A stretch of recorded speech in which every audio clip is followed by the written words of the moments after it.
Hi, my name's Karen. I'm a GP with a question about PPE. My family and I was in China during that crisis time and everyone was wearing a mask in public. And here back in Australia, the current guidance suggests unless you are sick, masks are only required when it involves suspected COVID patients. My question is, when else is it appropriate to use PPE? For example, when I'm examining a patient in my clinic and it's impossible to maintain distance, is it appropriate to use a PPE? Asymptomatic carriers of coronavirus spreading infected droplets in the atmosphere is a key transmission route for this disease. Countries around the world, including in Europe and North America, have recommended the use of face masks by the public when they're outside of their home.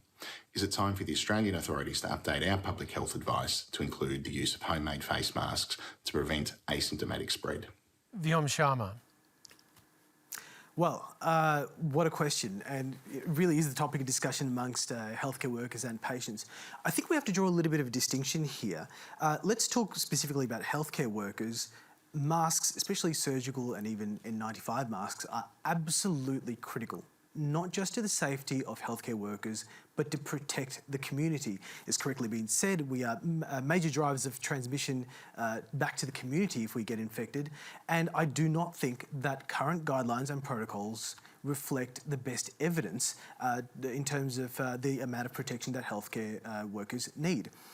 It's a little bit more complicated when it comes to the community because the reality is this virus is 4-ish months old and we're still learning about what level of masks are going to work.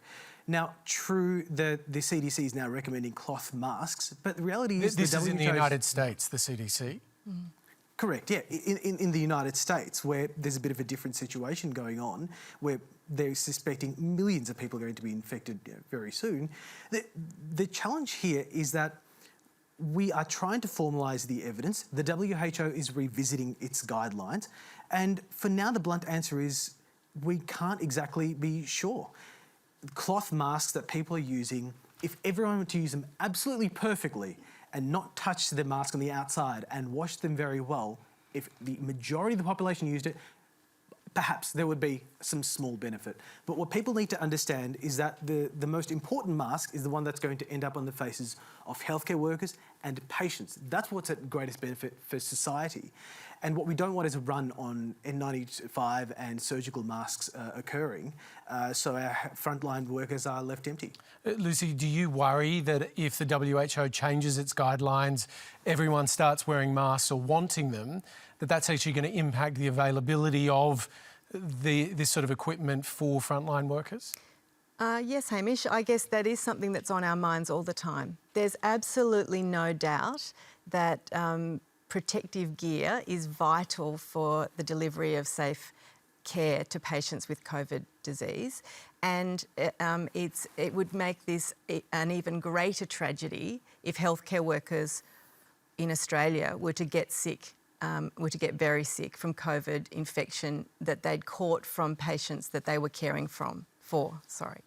There's been promises of more shipments of this sort of stuff. Have you seen that? I have seen that.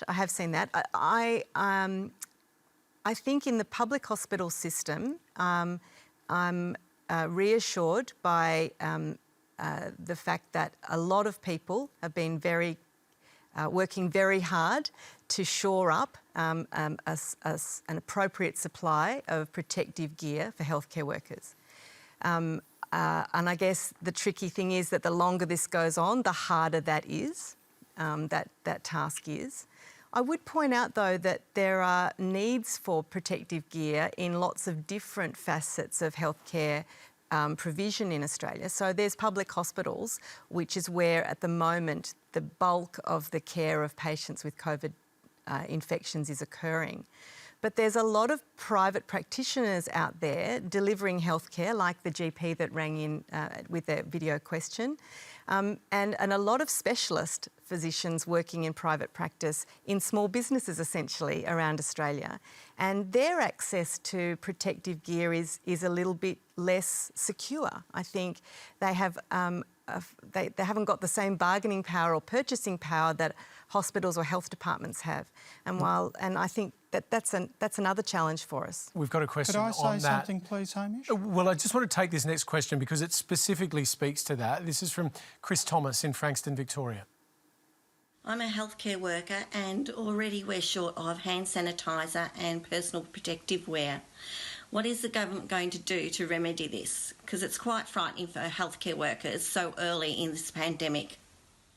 So we will put this to the government in a moment, but Stephen Parnas, your thoughts? Yes, Hamish, I spoke to a number of colleagues around the country before coming onto the program, and I have to say that we're all very worried about the provision of personal protective equipment. I've seen department directors going to Bunnings. I've seen people look and hope that they might have contacts overseas. And it's probably the number one concern for health workers around the country at the moment. So can I just clarify, department heads are going to Bunnings to try and find personal protective equipment? I've seen examples of that.